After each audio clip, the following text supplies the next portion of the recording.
नमस्कार, मैं हूं शिवांगी वाजपेयी। आप देख रहे हैं इंडिया न्यूज मध्य प्रदेश छत्तीसगढ़। बड़ी खबर आपको बता दें, छत्तीसगढ़ विधानसभा का बजट सत्र प्रश्नकाल से होगी सत्र की शुरुआत। आज सीएम भूपेश बघेल बतौर वित्त मंत्री पेश करेंगे बजट। दोपहर 12:30 के आसपास बजट को पेश किया जाएगा। विधानसभा में पहली बार ई बजट पेश किया जाएगा। सीएम भूपेश बघेल अपने कार्यकाल का अंतिम बजट आज पेश करेंगे। सीएम भूपेश बघेल आज पेश करेंगे भरोसे का बजट।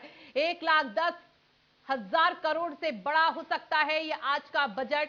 मुख्यमंत्री के बजट भाषण का सभी जिलों के प्रसारण में यहां पर देखिए लोगों को इंतजार भी होगा और इसी के साथ यहां पर एलईडी से लाइव प्रसारण की तैयारी भी है। बड़ी घोषणाओं पर भी लोगों की नजरें लगातार बनी हुई है। तो आज जो है छत्तीसगढ़ का बजट जो है पेश किया जाएगा। सीएम भूपेश बघेल अपने कार्यकाल का आखिरी बजट जो है पेश करेंगे। सीएम भूपेश बघेल आज पेश करेंगे भरोसे का बजट। छत्तीसगढ़ का ये बजट ब्रेकिंग आपको बता रहे 1,10,000 करोड़ से बड़ा हो सकता है ये बजट। तो आज का बजट जो है भरोसे का बजट। आदिवासी और कर्मचारियों को देखिए इससे खासा उम्मीदें इस बार के बजट से हैं। जिला मुख्यालय में एलईडी से लाइव प्रसारण की भी तैयारी की जा रही है। तो आज के इस बजट से यहां पर लोग जो है वो काफी उम्मीदें लगाकर बैठे हैं। दोपहर 12:30 के आसपास सदन के पटल पर रखा जाएगा आज ये अंतिम बजट। सीएम भूपेश बघेल के कार्यकाल का भरोसे का बजट इससे बताया जा रहा है। तो किस तरीके से लोगों के भरोसे पर खरा उतरता है ये भी देखना होगा। और अगर पिछला बजट देखें तो 1,04,603 करोड़ रुपए का था, लेकिन इस बार का बजट जो है उसका आकार बड़ा है। तो ऐसे में इस बजट से लोगों को काफी उम्मीदें भी हैं। तो छत्तीसगढ़ बजट ब्रेकिंग भी आपको बता रहे। इसी के साथ इंतजार देखिए आज सबको सदन में जब ये बजट पढ़ा जाएगा उसका। सरकार पहली बार ई बजट आज जो है वो पेश कर रही है। प्रदेश में बजट पेश करने की शुरुआत 2001 से देखी हुई थी, लेकिन आज का दिन बेहद खास है क्योंकि आज बजट सत्र चलने के साथ साथ राज्य का बजट जो है वो पटल पर रखा जाएगा। और इसी के साथ आज के इस बजट से आम जनता, चाहे वो आदिवासी समुदाय के हों, उन सबको यहां पर खासा उम्मीदें भी हैं। तो भूपेश बघेल बतौर वित्त मंत्री आज पेश करेंगे राज्य का ये बजट। और सीएम ने देखिए इसे भरोसे का बजट भी कहा। उन्होंने कहा था ये भरोसे का बजट है जिससे छत्तीसगढ़ को नवा छत्तीसगढ़ बनने का संबल दिया है। ये वही भरोसा है जो आपने हमारे घोषणा पत्र पर, हमारी कार्यशैली पर, हमारी सरकार की जन कल्याणकारी सोच पर यहां पर जताया है। और इसी के चलते भरोसे का बजट आम जनता के लिए आज पटल पर रखा जाएगा। और हमारे सहयोगी दीपक विश्वकर्मा जुड़ चुके हैं ज्यादा जानकारी के सीधे दीपक के पास चलेंगे। दीपक, देखिए आज का बजट भरोसे का बजट। सीएम भूपेश बघेल ने कहा ये आपके भरोसे का बजट है, जो आपने हम पर भरोसा किया, हमारे संकल्प पत्र पर भरोसा किया। आज का बजट का आकार सबसे पहले बताइए, लगभग कितना बड़ा हो सकता है, क्या उम्मीद लग रही है इस बजट से आज?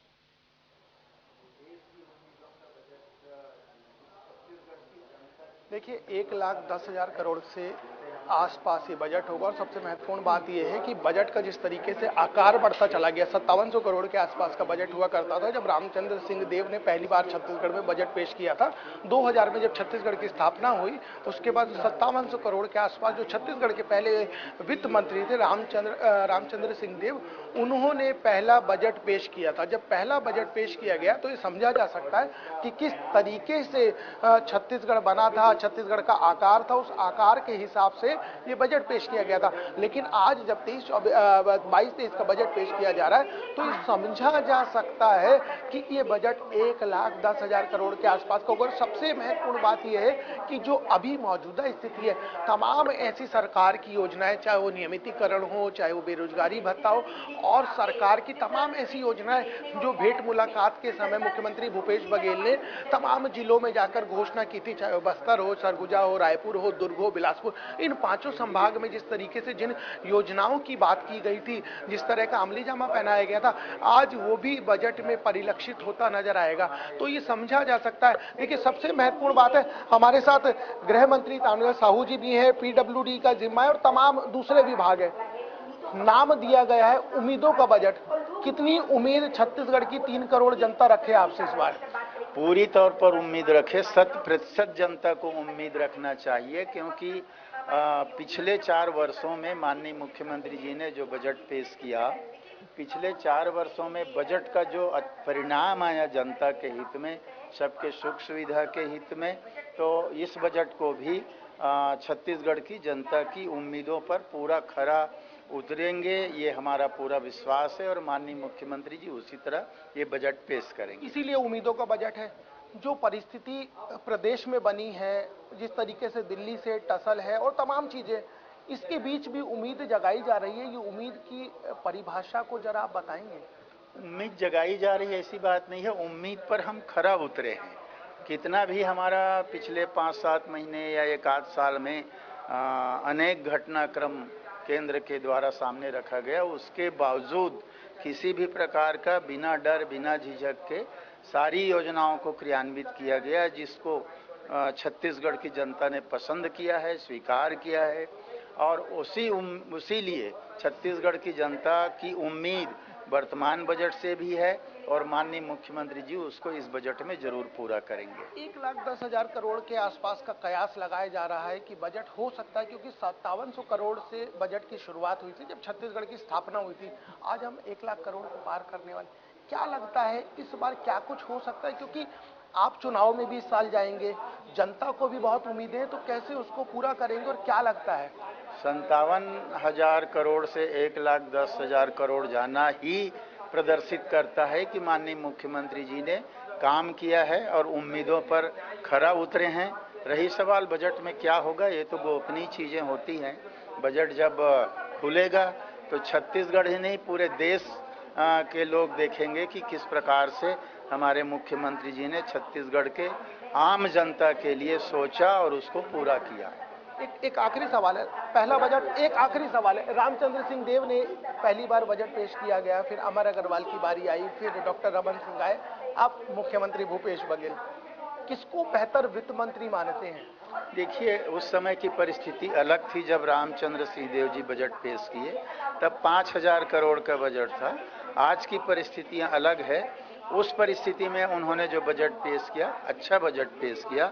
आज की परिस्थितियों में हमारे मुख्यमंत्री जी जो बजट पेश कर रहे हैं, वो भी सर्वाधिक अच्छा बजट पेश कर रहे हैं। बहुत शुक्रिया गृह मंत्री जी। देखिए, गृह मंत्री थे, तमाम चीजों के बारे में बता रहे थे। उन्होंने एक चीज बताई कि जब ये पूछा गया कि रामचंद्र सिंह देव से और आज मुख्यमंत्री भूपेश बघेल की जब चर्चा की जाए तो कितना अंतर नजर आता है उन सब में, तब ये बताया गया कि देखिए वो परिस्थिति अलग थी, आज की परिस्थिति अलग है। हमारे साथ अनंत शर्मा है, रिपोर्टर हैं हमारे, बहुत करीब से ग्रास रूट पर जाके काम करते हैं, उनसे समझ लेते हैं। बजट आने वाला है, आप स्वयं युवा हैं, क्या लगता है युवाओं के लिए क्या कुछ इस बजट में हो सकता है? और जब युवाओं से बात की तो क्या उम्मीद लगाए बैठे हैं इस बजट से? बिल्कुल, अगर बात की जाए इस बजट को लेकर तो कई वादे सरकार ने पहले ही चुनावी साल में कर दिए थे, लेकिन अगर उसकी बात अगर अभी देखी जाए तो उन वादों को पूरा करने का समय आ चुका है। ये सरकार का अंतिम बजट है और कहीं ना कहीं सरकार ये जो पूरा रोड मैप है वो चुनावी साल को लेकर देख रही है। तो इस बजट से ये कयास लगाए जा सकते हैं कि ये जो पूरा बजट होगा वो कहीं ना कहीं चुनाव को के मद्देनजर लाया जा रहा है। तो मान लिया जाए कि लोक लुभावन रहेगा, तमाम ऐसी योजनाएं रहेंगी कि जनता को लगेगा सिर्फ हमारा लाभ होगा, अब हमको और कुछ नहीं दिख रहा है, मान लिया जाए ऐसा होगा? बिल्कुल, अगर लोक लुभावन की बात की जाए तो क्योंकि चुनावी साल है और मार्च है, इसके कुछ महीनों बाद अगर बात की जाए तो कहीं ना कहीं आचार संहिता लग जाएंगे। तो कहीं ना कहीं सरकार इसमें इस बजट को लेकर युवाओं को, जो बेरोजगार हैं, बेरोजगार भत्ता देने का भी वादा सरकार ने किया था, तो ये बजट में कहीं ना कहीं देखा जा सकता है। और सबसे बड़ी बात की जाए तो बेरोजगारी भत्ता जो है, लगता है एक मास्टर स्ट्रोक हो सकता है। बिल्कुल, अब मास्टर स्ट्रोक हो ही सकता है क्योंकि सरकार कहीं ना कहीं नौकरी का तो वादा कर ही रही है, लेकिन सबसे बड़ा जो वादा है ये बेरोजगारी भत्ते का है। तो ये जो बेरोजगारी भत्ता है इसको लेकर कहीं ना कहीं ये जो एक एक्स फैक्टर के तौर पर सरकार पर देखा जा सकता है, क्योंकि कहीं ना कहीं इसका जो लाभ है वो आने वाले चुनाव में भी सरकार को मिल सकता है। देखिए, अनंत के पास दोबारा चलेंगे। देखिए, एक्स फैक्टर हो सकता है, एक नई चीज बताई, क्योंकि जिस तरीके से जो चर्चा हो रही है, बेरोजगारी भत्ता कोई ऐसी वैसी चीज नहीं है। उत्तर प्रदेश आपको याद होगा, छत्तीसगढ़ की जो स्थिति है वो आज आपको याद है, तो ये समझा जा सकता है कि बेरोजगारी भत्ता एक बहुत बड़ी चीज हो सकती है। उसके बाद नौकरियां एक बहुत बड़ा रोड मैप होता है सरकार के लिए, क्योंकि जब बात होती है कि रोजगार की क्या स्थिति है किसी प्रदेश में, तो रोजगार के लिए क्या मुख्यमंत्री भूपेश बघेल के खजाने में होगा, ये देखने वाली बात होगी। क्योंकि देखिए, सरकार के कार्यकाल का ये आखिरी बजट है और आखिरी बजट के बाद किस सरकार का फॉर्मेशन होता है ये भविष्य के गर्त में है। लेकिन मौजूदा स्थिति की बात की जाए तो ऐसी तमाम चीजें, और सबसे महत्वपूर्ण बात, किसी राज्य की प्रगति उसके इंफ्रास्ट्रक्चर पर निर्भर करती है। आपके पास किस तरह का इंफ्रास्ट्रक्चर है, आप किस तरीके से काम कर रहे हैं, आपका रोड मैप क्या है, आपके शहर में सड़कें कैसी हैं, आपके शहर की कनेक्टिविटी कैसी है, रेलवे की क्या स्थिति है, आपके यहाँ कार्गो हब। देखिए, कार्गो हब का जिक्र इसलिए किया जा रहा है, मुख्यमंत्री भूपेश बघेल ने जब राज्यपाल का अभिभाषण हुआ था उस पर जब धन्यवाद ज्ञापित कर रहे थे तब उन्होंने कार्गो हब की बात की थी। उन्होंने कहा जब कार्गो हब बनेगा तो हम इंटरनेशनल जाएंगे, हमारे यहाँ इंटरनेशनल फ्लाइट बढ़ेगी। तो समझा जा सकता है जब इस तरह के रोड मैप की बात होती है, जब इस तरह के इंफ्रास्ट्रक्चर की बात होती है, तो एक चीज साफ हो जाती है कि यदि आप कार्गो हब की तरफ बढ़ेंगे तो इसका मतलब यह है कि आप इंटरनेशनल जाना चाह रहे हैं, आपके यहाँ रोजगार बढ़ेगा, आपके यहाँ विदेशों से लोग आएंगे, आपके यहाँ विदेशी मुद्रा आएगी, आपका जो धंधा है, आपका जो काम है वो बढ़ेगा, आप दूसरे राज्यों से कनेक्टिविटी होगी। क्योंकि बात की जाए तो छत्तीसगढ़ जो है वो 7 से 8 राज्यों से घिरा हुआ है। छत्तीसगढ़ के भीतर यदि बात की जाए, एक उड़ीसा ऐसा राज्य है जो सबसे ज्यादा जो हमारे जिले हैं, यदि बात की जाए उड़ीसा की, तो यहाँ रायपुर से लगा हुआ धमतरी के पास जो जगह है वहां से लेकर सुकमा दूरस्थ अंचल जो 450 किलोमीटर है वहां तक जुड़ा हुआ है। तो ये समझा जा सकता है कि क्योंकि कहा जाता है छत्तीसगढ़ और उड़ीसा के लिए कहा जाता है कि रोटी बेटी का रिश्ता है। यदि उड़ीसा से हमारा रोटी बेटी का रिश्ता और जिस तरीके से वो आगे बढ़ रहा है, जिस तरीके से वहाँ पर्यटन है, ऐसे ही यदि बात की जाए तमाम राज्यों से किस तरीके से कनेक्टिविटी जोड़ी जाएगी, कार्गो हब की बात की गई है, उसके अलावा जो एमएनसीज हैं उनको किस तरीके से मौका दिया जाए, राम वनगमन को डेवलप करने की बात की गई है।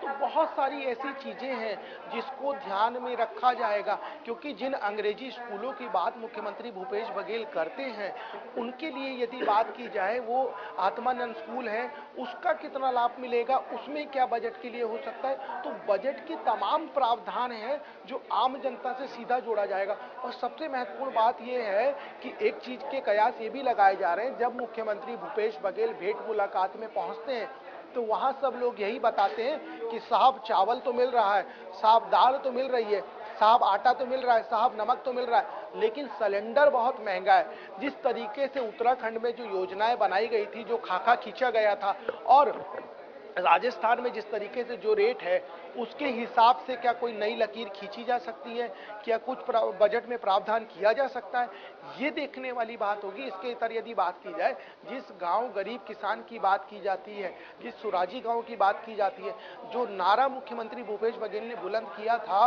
नरवा गरवा घुरुआ बारी, छत्तीसगढ़ के 4 चिनारी, एला बचाना है संगवारी, तो जिस ग्रामीण परिवेश की बात की गई थी उसमें कितना और डेवलपमेंट की जरूरत है, उसको और कितना बढ़ाया जाएगा, उसमें और कितना विस्तार किया जाएगा, उसका और कितना लाभ दिलाया जा सकता है, इस दिशा में भी काम करने की कवायद होगी। इसमें भी कुछ हो सकता है। नियमितीकरण का एक बहुत बड़ा मुद्दा है, उसको लेकर भी चर्चा होगी। एनपीएस और ओपीएस की बात हो रही है, उसको लेकर भी चर्चा हो सकती है। और सबसे महत्वपूर्ण बात, बेरोजगारी भत्ता एक मास्टर स्ट्रोक हो सकता है, उसको लेकर भी चर्चा होगी। और सबसे महत्वपूर्ण बात, जिस तरीके से लगातार नौकरियों की चर्चा की जा रही है तमाम विभागों में, उसको लेकर भी क्या बजट में प्रावधान हो सकता है, इसके ऊपर भी नजरें होंगी। और सबसे महत्वपूर्ण बात, इस तरह यदि बात की जाए तो सबसे महत्वपूर्ण बात यह है कि जो मौजूदा स्थिति है प्रदेश की, बेटी हूं लड़ सकती हूं का नारा प्रियंका गांधी ने दिया था उत्तर प्रदेश में, और आज जिस तरीके से राजनीतिक परिप्रेक्ष्य में देखें, जिस तरीके से सीएम बघेल करीबी है उनसे, तो ये समझा जा सकता है कि महिलाओं के लिए भी बजट में कुछ विशेष हो सकता है। क्योंकि महिलाओं को साधने की जो कवायद है वो कोई भी पार्टी नहीं छोड़ना चाहती।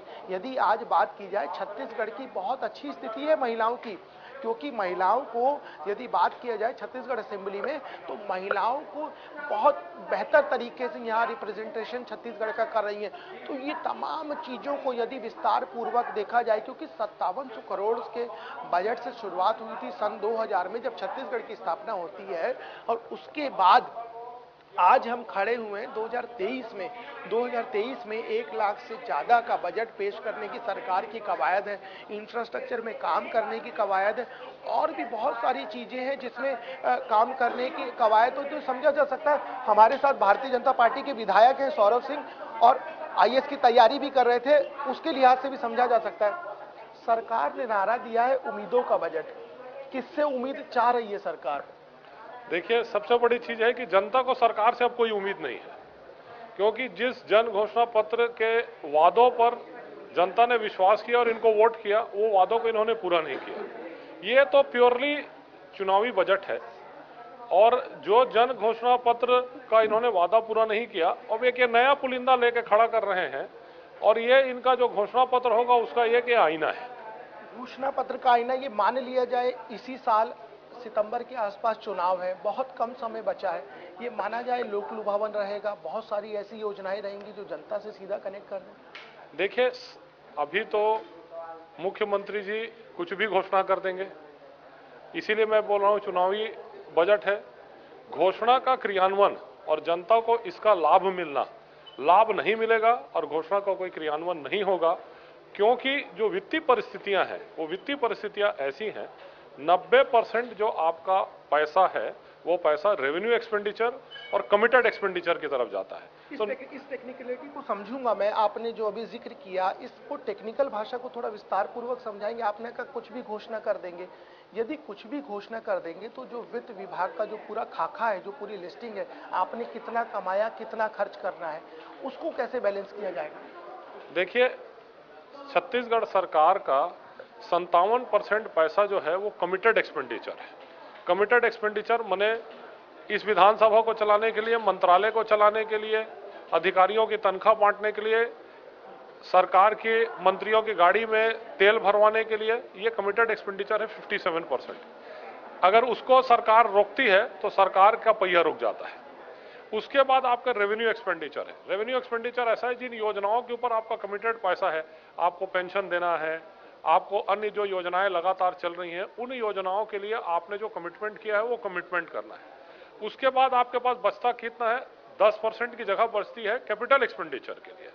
वो कैपिटल एक्सपेंडिचर में जिससे सड़क बनेगी, नाली बनेगी, सिंचाई की व्यवस्था होगी, वो कैपिटल एक्सपेंडिचर के लिए पिछले 4 बजटों से कोई रास्ता नहीं बचा है। इसलिए आप देखिए कि कोई नई सड़क नहीं बनी, नई सिंचाई की 1 इंच नई सिंचाई की व्यवस्था नहीं हुई, क्योंकि कैपिटल एक्सपेंडिचर खर्चा नहीं होता। खर्चा नहीं हो रहा, आपने जिक्र किया, इसी से जुड़ा एक और सवाल है। कयास ये लगाए जा रहे हैं कि बेरोजगारी भत्ता दिया जाएगा 1, नियमितीकरण किया जाएगा 2, उसके बाद एनपीएस और ओपीएस की भी चर्चा हो रही है। तो ये खर्चा फिर बढ़ने की स्थिति में जा रहा है, तो फिर कैसे किया जाएगा, क्या रास्ता है? जब पैसा आपने इतनी सारे बता दिए कि पैसा तो आ ही नहीं रहा, खर्च ही हो रहा है, मुख्यमंत्री फिर घोषणा कर देंगे, तो ये बैलेंस कैसे होगा? देखिए, राज्य सरकार अपना राजस्व बढ़ा नहीं रही है।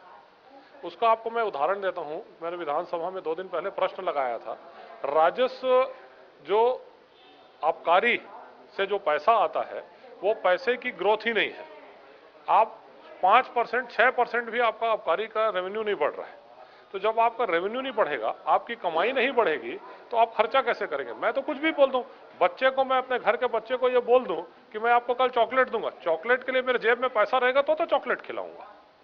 पैसा नहीं है। इसी से जुड़ा एक सवाल है, थोड़ा सा राजनीति में चल पड़ते हैं, जब चर्चा कर ही रहे। केजरीवाल आए थे, उन्होंने कह दिया बिजली भी मुफ्त दूंगा, पानी भी मुफ्त दूंगा। यहाँ आपने बता दिया सरकार के पास आवक ही नहीं है, तो वो कैसे घोषणा कर देते? कौन सा इंद्रधनुष निकालेंगे और चला देंगे? देखिए, केजरीवाल जी कर्जे पे बहुत उनका अपार विश्वास है। पंजाब में जहां पर उन्होंने सरकार बनाई, आप पंजाब में 1 साल में त्राहीमाम हो गया है। और केजरीवाल जी और भूपेश बघेल जी का अपार विश्वास है कर्जे के ऊपर। छत्तीसगढ़ सरकार जो ब्याज पटा रही है, मैं टोकूंगा, आप वो कर्जा आपका लिया हुआ, तो आपकी सरकार का लिया हुआ कर्जा, वो तो ये बता देते। देखिए, 15 साल में जो भारतीय जनता पार्टी की सरकार ने कर्जा लिया, वो कर्जा लगभग 28,000 करोड़ है। वो 4,000 करोड़ हमको भी पीछे की कांग्रेस की सरकार से मिला था। तो एवरेज कितना आया 15 साल का, आप निकाल लीजिए। मतलब विरासत में मिल रहा है। और ये दे रहे हैं कितना, अब ये 85,000 करोड़ कर्जा पहुंच गया। तो आपने 4-4.5 साल का एवरेज 5 साल के खत्म होते तक आपने 50,000 करोड़ कर्जा ले लिया। तो बताते हैं कि आपने जो कर्जा लिया उसी का ब्याज पटा रहे हैं, इसलिए 85 पहुंच गया है। देखिए, 32,000 करोड़ का जो कर्जा था पिछली सरकार का, उसमें भी हमने 4,000 करोड़ हमने नहीं रेट किया था। और आपको एक चीज बताना चाहूंगा, जो रेट ऑफ इंटरेस्ट है, अगर हम बात कर रहे हैं कि जो ब्याज पटा रहे हैं, तो आप कैलकुलेट कर लीजिए कि वो जो कर्जा किस रेट ऑफ इंटरेस्ट के तहत लिया गया था। वो एवरेज 5% का कर्जा था। अभी जो लिया जा रहा है कर्जा, वो एवरेज 7% प्लस का कर्जा है। ठीक है, टेक्निकल चीजें आपने समझ ली। सौरभ जी से एक और चीज समझ लेते हैं, क्योंकि आईएएस की तैयारी भी कर रहे थे, विधायक तो सरकार की कोई तो एक ऐसी योजना होगी जो लगता होगा विपक्ष में है फिर भी कि यहाँ अच्छी है। देखिए, सरकार की जितनी योजनाएं हैं वो जुमला है, और जो सबसे बड़ी दुखद बात यह है कि छत्तीसगढ़ की इस कांग्रेस की सरकार में जो जमीनी स्तर पर भ्रष्टाचार बढ़ा है वो सबसे बड़ी दुखद बात है। कि जब जमीनी स्तर के वाइंड अप की बात की, एक आखिरी सवाल ले रहा हूँ, डीएमएफ का बहुत जिक्र होता है इसमें, ये क्या है पूरा, ऐसा क्या मामला है डीएमएफ को लेकर हर बार चर्चा होती है? देखिए, डीएमएफ जो पैसा है, माननीय मोदी जी की जब सरकार बनी केंद्र में, तो जो खनिज प्रभावित